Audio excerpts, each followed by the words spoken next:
आसान नहीं है नीलकंठ हो जाना। विष को गले में रखकर चेहरे पर भोलापन लाना पड़ता है। जय भोलेनाथ की सभी भक्तों को सादर प्रणाम। भक्तों, आप नियमित प्रातः 5:30 बजे हमारे चैनल पर शिव महापुराण की कथाएं श्रवण करते हैं। साथ ही प्रातः 5 बजे पुरुषोत्तम मास महात्म्य की कथाएं भी श्रवण करते हैं। सभी वारों की कथाएं, तिथि ज्ञान इत्यादि की जानकारी भी आपको हमारे चैनल के माध्यम से दी जाती है।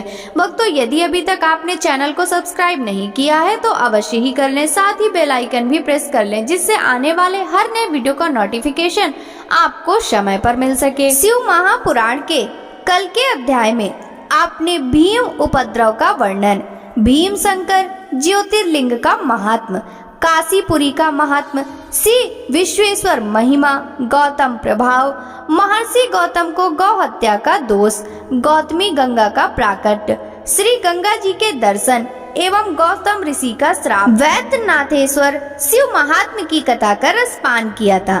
भक्तों, आज के इस अध्याय में दारुका राक्षसी एवं राक्षसों का उपद्रव, नागेश्वर लिंग की उत्पत्ति व महात्म, रामेश्वर महिमा वर्णन, सुदेह सुधर्मा की कथा, घुसमेश्वर ज्योतिर्लिंग की उत्पत्ति व महात्म, श्री विष्णु को सुदर्शन चक्र की प्राप्ति, शिव सहस्त्र नाम स्तोत्र, शिव सहस्त्र नाम का फल की कथा का रसपान करेंगे। तो चलिए भक्तों, वीडियो शुरू करते हैं।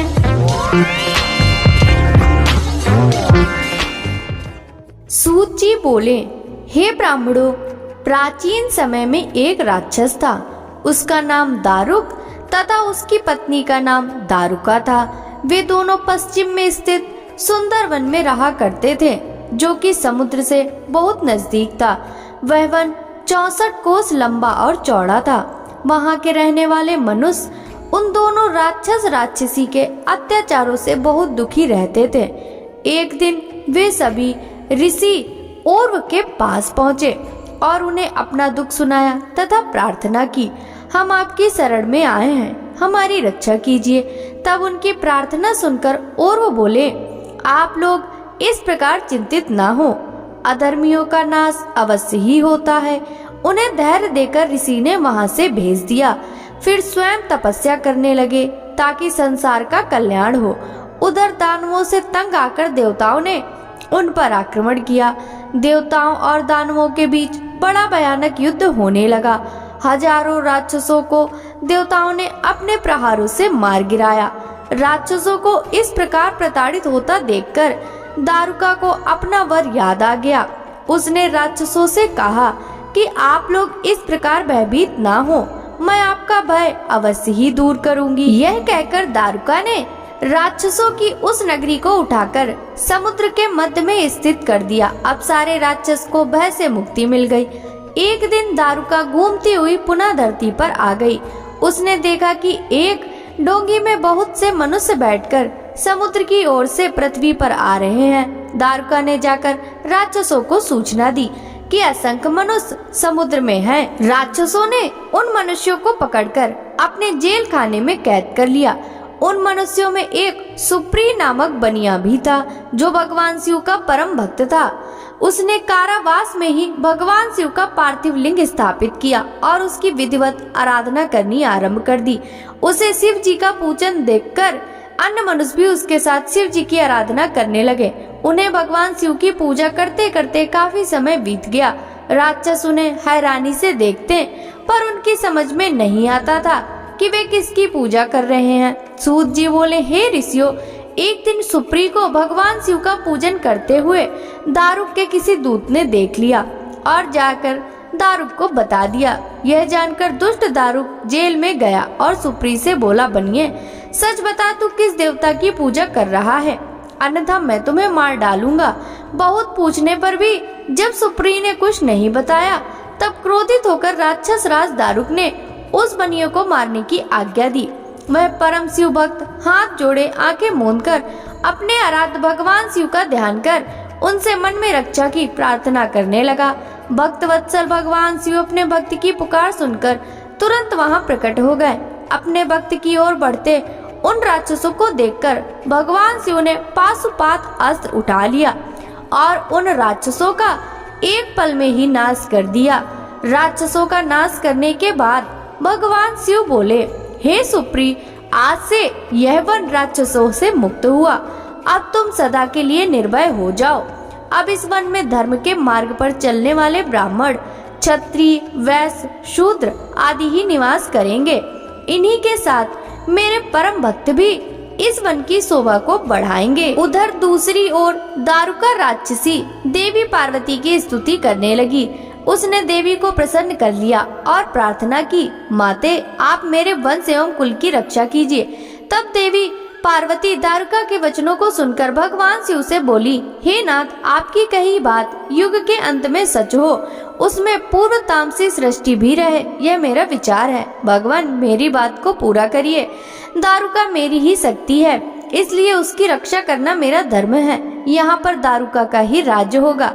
देवी पार्वती के इन वचनों को सुनकर भगवान शिव बोले, हे प्रिय, आपकी इच्छा अवश्य ही पूरी होगी, परंतु अपने भक्तों की रक्षा के लिए मैं यहीं पर स्थित रहूंगा, ताकि कोई भी उनकी जाति और धर्म के विरुद्ध कोई आचरण ना कर सके।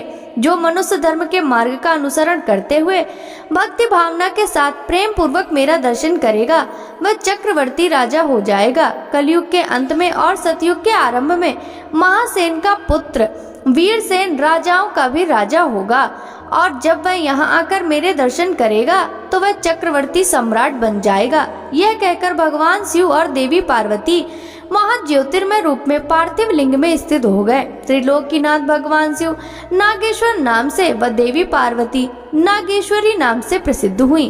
भगवान शिव पार्वती अनेक प्रकार की लीलाएं करते हुए वहाँ स्थित हो गए। यह नागेश्वर ज्योतिर्लिंग तीनों लोगों को कल्याण करने वाला एवं सभी कामनाओं को पूर्ण करने वाला है।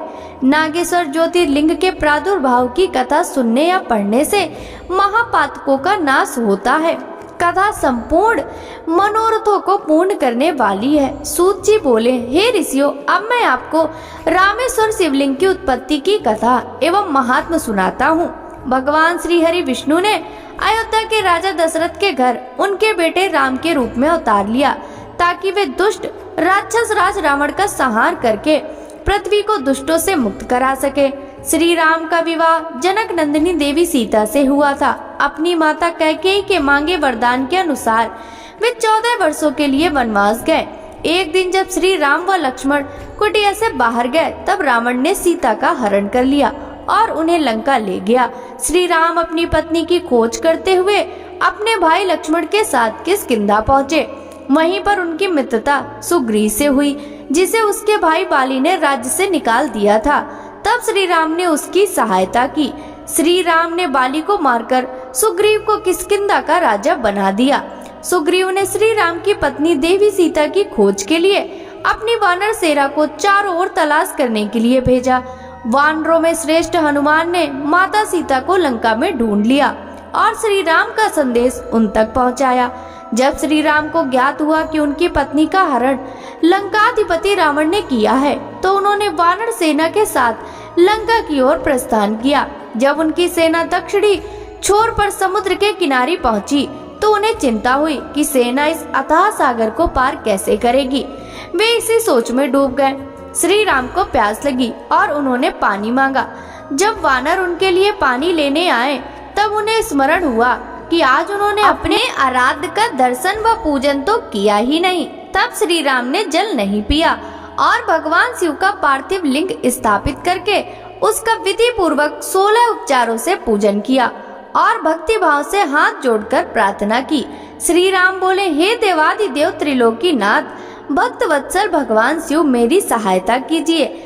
आपके सहयोग के बिना मेरा कार्य पूर्ण नहीं हो सकता। मैं आपकी शरण में आया हूँ, मुझ पर अपनी कृपा दृष्टि कीजिए। इस प्रकार प्रार्थना करके राम जी अपने आराध्य की स्तुति में निमग्न हो गए। तब भगवान शिव ने प्रसन्न होकर दर्शन दिए और बोले, हे राम, तुम्हारा कल्याण हो, वर मांगो।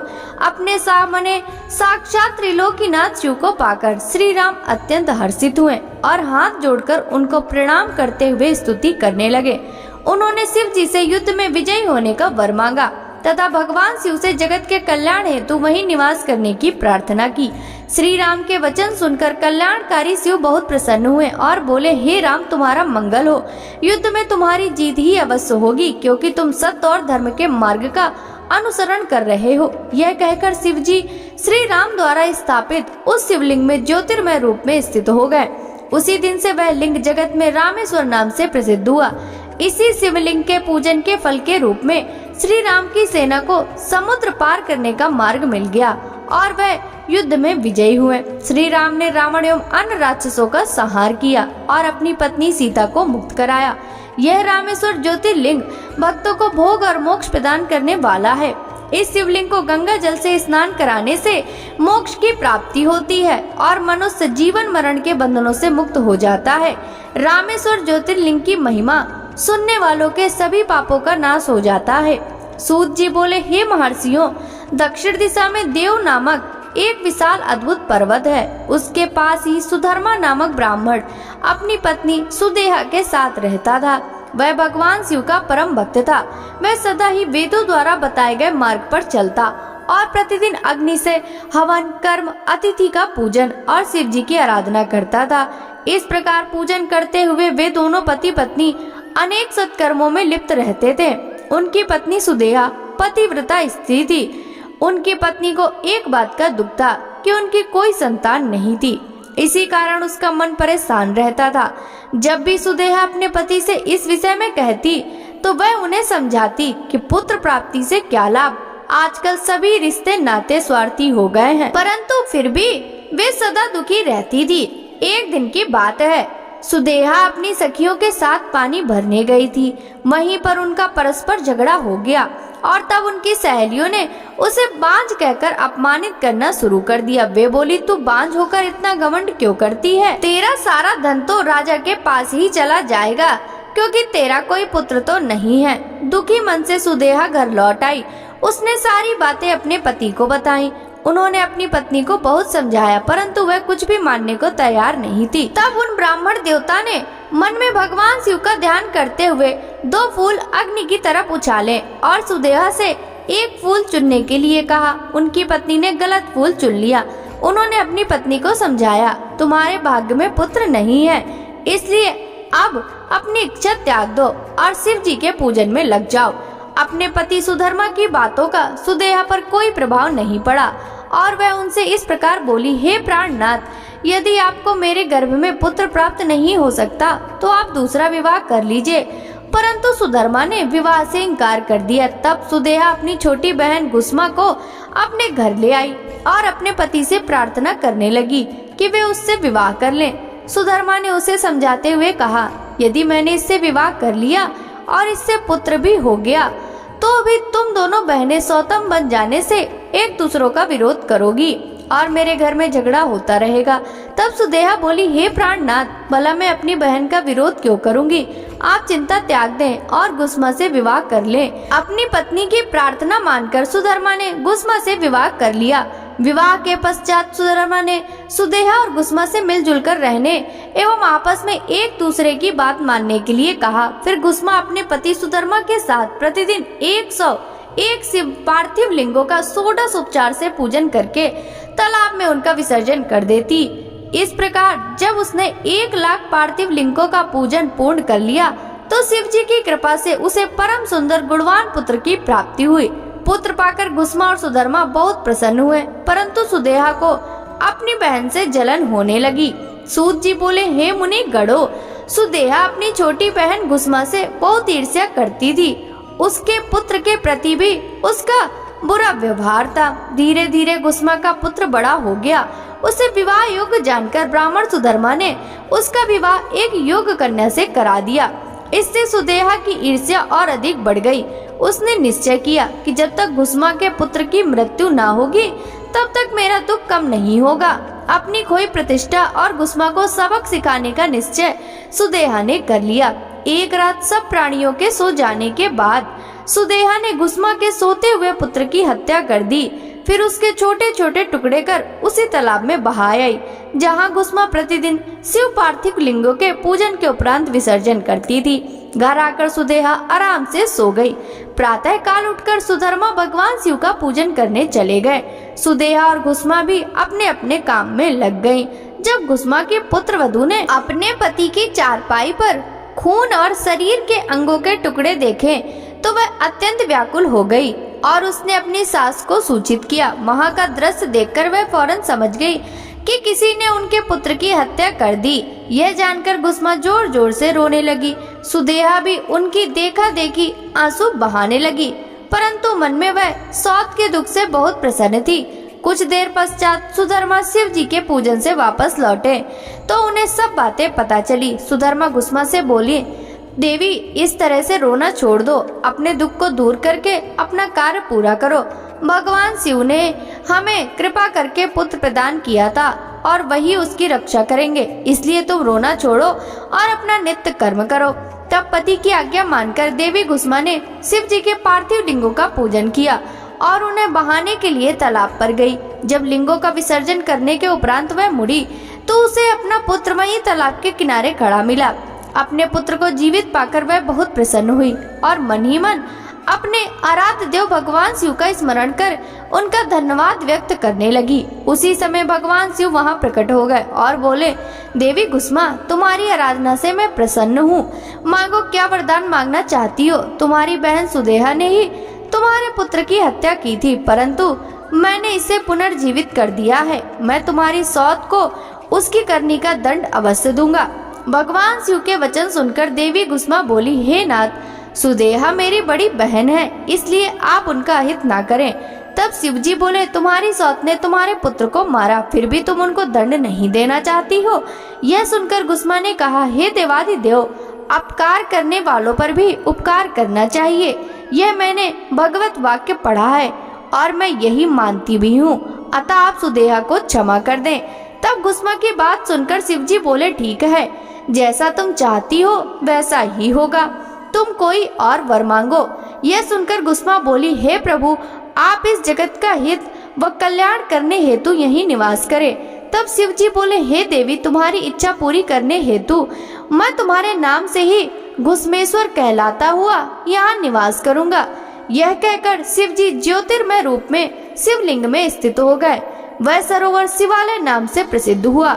इस सरोवर के दर्शनों के बाद घुसमेश्वर लिंग का दर्शन करने से अभीष्ट फलों की प्राप्ति होती है। इस प्रकार शिव जी वहाँ सदा के लिए स्थित हो गए। उधर सुधर्मा भी सुदेहा के साथ वहां आ पहुँचे और उन्हें सारी बातें ज्ञात हो गयी। सुदेहा अपनी करनी पर बहुत लज्जित हुई और उनसे क्षमा याचना की।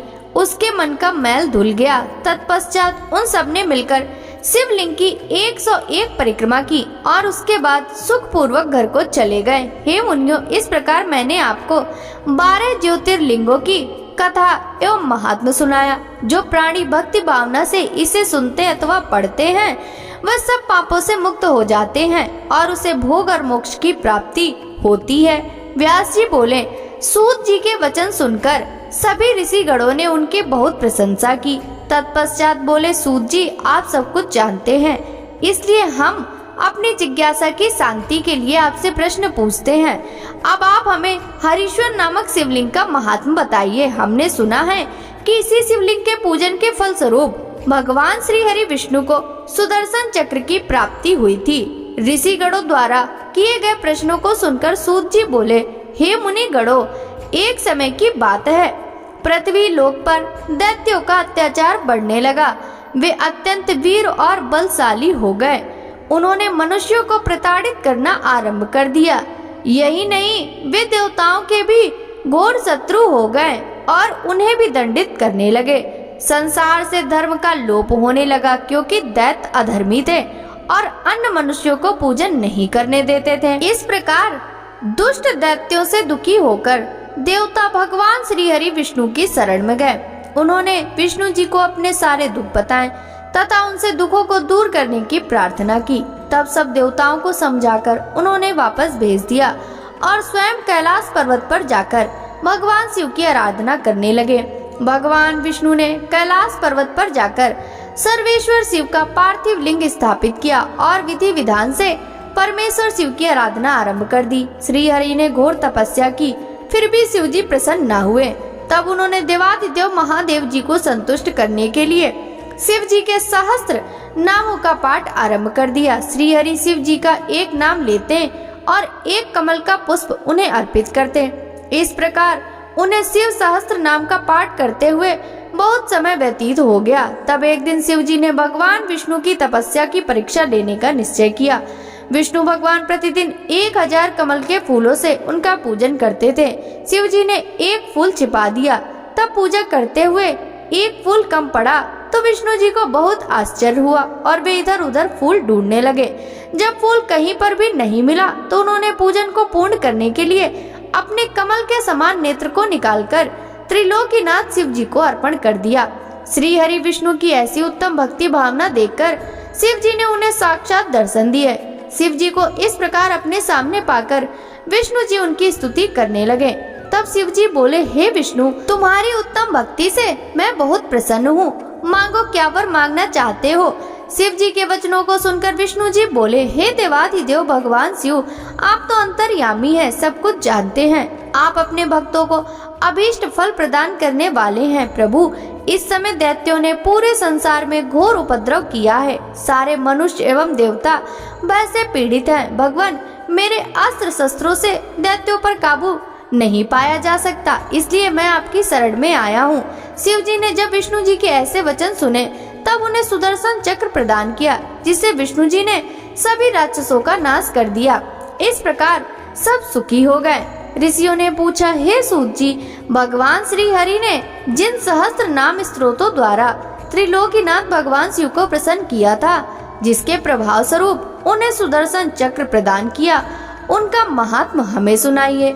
ऋषियों के प्रश्न का उत्तर देते हुए सूत जी बोले, हे ऋषि गणों, त्रिलोकीनाथ कल्याणकारी भक्त वत्सल भगवान शिव को प्रसन्न करने वाले शिव जी के सहस्त्र नाम मैं आपको सुनाता हूँ। शिवः, हरः, मृडः, रुद्रः, पुष्करः, पुष्पलोचनः, अथिर्गम्य, सदाचारः, सर्वः, शंभु, महेश्वरः, चंद्रपीडः, चंद्रमौली, विश्वम्भरेश्वरः, वेदांत सार संदोहा, कपाली, नीललोहिता, ध्यानधारः, अपरिच्छेह, गौरी भर्ता, गणेश्वरः, अष्टमूर्ति, विश्वमूर्ति, त्रिवर्ग स्वर्ग साधना, ज्ञान गम्य, दृढ़प्रज्ञः, देवदेवः, त्रिलोचन, वामदेवः, महादेवः, पटु, परिव्रण, दृढ़, विश्वरूप, विरूपाच्य, वागीश, सुति सत्तम, सर्व प्रमाण संवादी, वृषांग, वृषवाहन, ईश, पिनाकी, खटवांगी, चित्रवेशा, चिरंतन, तमोहरा, महायोगी, गोप्ता, ब्रह्मा, धूर्जटी, कालकाला, कृतिवासा, सुभगः, प्रणवात्मकः, उनग्गः, पुरुषः, जुष्यः, दुर्वासः, पुरुषासनः, दिव्यायुधः, स्कंद गुरुः, परमेष्टि, परत्परः, अनादि मंद निधना, गिरीशा, गिरिजाधवः, कुबेर बंधु, श्रीकंठ, लोक वर्णोत्तमः, मृदु, समाधि दिवेदा, कोदंडी, नीलकंठ, परध्वसी, विशालाक्षा, मृगवादा, सुरेशः, सूर्यतापनः, धर्मधाम, क्षमा क्षेत्रम, भगवान, भग नेत्र विदा, उग्र, पशुपति, तार्च, प्रिय भक्ता, परंतपा, दाता, दयाकरः, दच्चा, कपर्दी, काम शासना,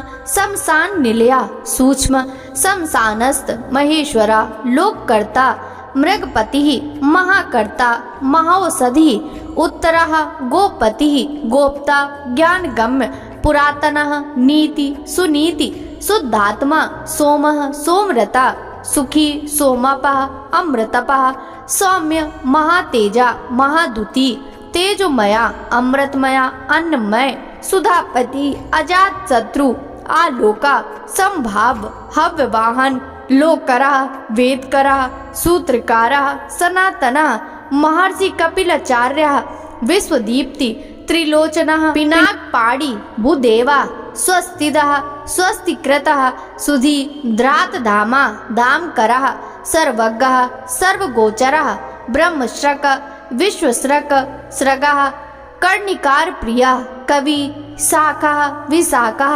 गोशाखः भिषग्नुत्तमः गंगाप्लोवदकः भव्यः पुष्कलः स्थपति स्थिरा विजितात्मा विधेयात्मा भूतवाहन सारथी सा गणः गणकायः सुकीर्ति चिन्मयः कामदेवः कामपाला भस्मोद्धूलित विग्रह भस्म प्रिया भस्मसायी कामी कांता कृतागमः समावर्ता अनिवृत्तात्मा धर्मपुंजा सदाशिव अकल्मषः चतुर्बाहु दुर्वासः दुरासदः दुर्लभ दुर्गम दुर्गः सर्वायुध विशारद अध्यात्म योग निलयः सुनततु तंतुवर्धन शुभांगः लोक सारंग जगदीशः जनार्दनः भस्म शुद्धिकरः मेरु ओजस्वी शुद्ध विग्रह असाध्य साधु शाद्य भृत मर्कट रूप द्रक हिरण्यता पौराणः रिपु जीव हरा बलि महाहृद महागर्त सिद्ध वृंदा वंदितः व्याघ्र चम्ब्रांबरः व्याली महाभूता महानिधि अमृतासः अमृत वपुः पांच जन्य प्रभंजः पंचविंशति तत्वस्तः परिजातः परावरः सुलभः सुव्रतः सुरः ब्रह्म वेद निधि निधि वर्णाश्रम गुरु वर्णि शत्रुजित शत्रुतापन आश्रम छपड़ा छाम ज्ञानवान अचलेश्वरा प्रमाणभूता दुर्जय सुपर्ण वायुवाहन धनुर्धरा धनुर्वेद गुण राशि गुणाकारा सत्य सत्यपरा अधीन धर्मांग धर्म साधन अनंत दृष्टि आनंद दंड दमयिता दमा अभिवादा महामाया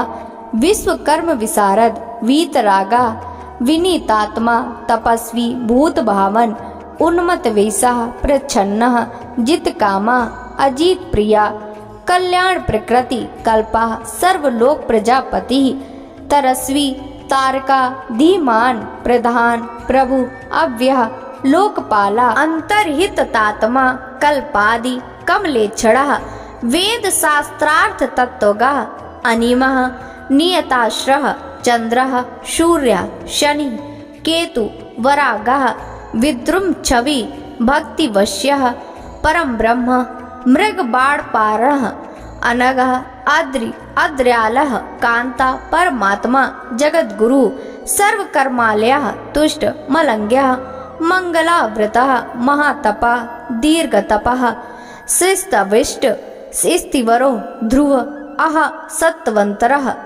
व्याप्ति प्रमाणः परम तपः संवत्सरः मंत्र प्रत्यः सर्वदर्शनः अजः सर्वेश्वरः सिद्धा महारेता महाबला योगी योग्यः महातेजा सिद्धि सर्वादि अग्रह वसु वसुमनः सत्यः सर्व पाप हरोहरा सुकीर्ति शोभना श्रीमान वेदांग वेद मुनि ब्राजिष्णु भोजनम भोक्ता लोकनाथ दुराधरः अमृतः शाश्वतः शांतः बाढ़हस्ता प्रतापवान कमंडलुधरा धन्वी अवागमन सगोचरः अतिद्रियो महामायाः सर्वाशः चतुष्पथः कालयोगी महानादः महोत्साहो महाबला महाबुद्धि महावीर्या भूतचारी पुरंदरः निशाचरः प्रेतचारी महाशक्ति महिर्धुर्धि अनिर्देश्य वपुः श्रीमान सवाचार मनोगति बहुश्रुता आह महामाया नियतात्मा ध्रुवो ध्रुवा ओ जस्ते जोदुतिधरा जनका सर्वशासना नेत्र प्रिया नृत्य नृत्तः प्रकाशात्मा प्रकाशकः हरिः विमोचनः सुरगणः विद्वेषः। सूत जी बोले, हे मुनियों, इस प्रकार श्री हरि विष्णु ने प्रतिदिन सहस्त्र नामों का पाठ करके भगवान शिव की स्तुति एवं पूजन कर उनके लिंग पर प्रत्येक नाम पर कमल का पुष्प चढ़ाया। सूत जी बोले, हे मुनि गणों, श्री हरि विष्णु ने भगवान शिव को प्रसन्न करने हेतु उनके सहस्त्र नामों का पाठ आरंभ किया।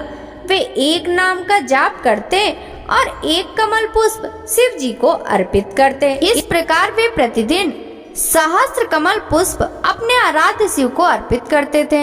एक दिन शिव जी की लीलावश एक कमल का पुष्प कम पड़ गया। तब अपने व्रत को पूरा करने हेतु श्री हरि ने अपना एक नेत्र कमल के स्थान पर शिव जी को अर्पित किया, जिससे प्रसन्न होकर कल्याणकारी शिव ने उन्हें सुदर्शन चक्र प्रदान किया। भगवान शिव बोले, हे श्री हरे, आपने मेरे स्वरूप का स्मरण करते हुए शिव सहस्त्र नाम का पाठ किया है, इसलिए आपके सभी मनोरथों की सिद्धि होगी। मेरे द्वारा किया गया यह सुदर्शन चक्र तुम्हें सदैव भय मुक्त करता रहेगा। जो भी मनुष्य प्रातः काल शुद्ध हृदय एवं भक्ति भावना से प्रतिदिन मेरे सहस्त्र नामों का पाठ करेगा, उसे सभी सिद्धियां प्राप्त हो जाएंगी। उसे किसी प्रकार का दुख या भय नहीं होगा।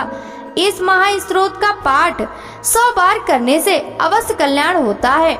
सभी प्रकार के रोग नष्ट हो जाते हैं तथा अभीष्ट फल की प्राप्ति होती है। इस प्रकार इस सहस्त्र नाम स्तोत्र का पाठ करने से मनुष्यों के सभी प्रकार की सुखों को प्राप्त करते हैं तथा उसकी सभी मनोकामनाएं अवश्य पूर्ण होती हैं। साथ ही वह जीवन मरण के झंझटों से छूटकर मोक्ष को प्राप्त करता है। भगवान शिव के उन उत्तम वचनों को सुनकर श्री हरि बहुत प्रसन्न हुए और बोले, हे देवाधिदेव महादेव जी, मैं आपका दास हूँ और आपकी शरण में हूँ। मैं सदा आपकी भक्ति में लगा रहूंगा।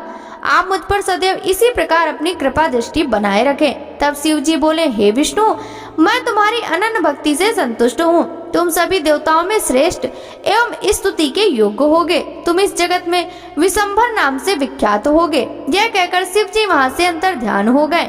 भगवान श्री हरि विष्णु भी वरदान से प्रसन्न होकर अपने आराध्य शिव जी का धन्यवाद करते हुए वैकुंठ लोक को चले गए। फिर वो प्रतिदिन शिव जी के सहस्त्र नाम स्तोत्र का पाठ करने लगे और अपने भक्तों को भी इसका उपदेश दिया। हे मुनिगणों, इसी प्रकार मैंने आपको शिव सहस्त्र नाम स्तोत्र का फल बताया। इसे पढ़ने अथवा सुनने से सभी पापों का नाश हो जाता है। भक्तों, आगे की कथा का वृतांत हम कल के अध्याय में श्रवण करेंगे। शिव महापुराण की यह कथा यदि आपको अच्छी लगी हो तो इस वीडियो को लाइक कर सभी भक्तों के साथ शेयर कीजिएगा। साथ ही वीडियो के कमेंट बॉक्स में हर हर महादेव जरूर लिखिएगा। आपसे मिलते हैं शिव महापुराण के अगले अध्याय की कथा के साथ। सभी भक्तों को हरे कृष्णा, राधे राधे, हर हर महादेव।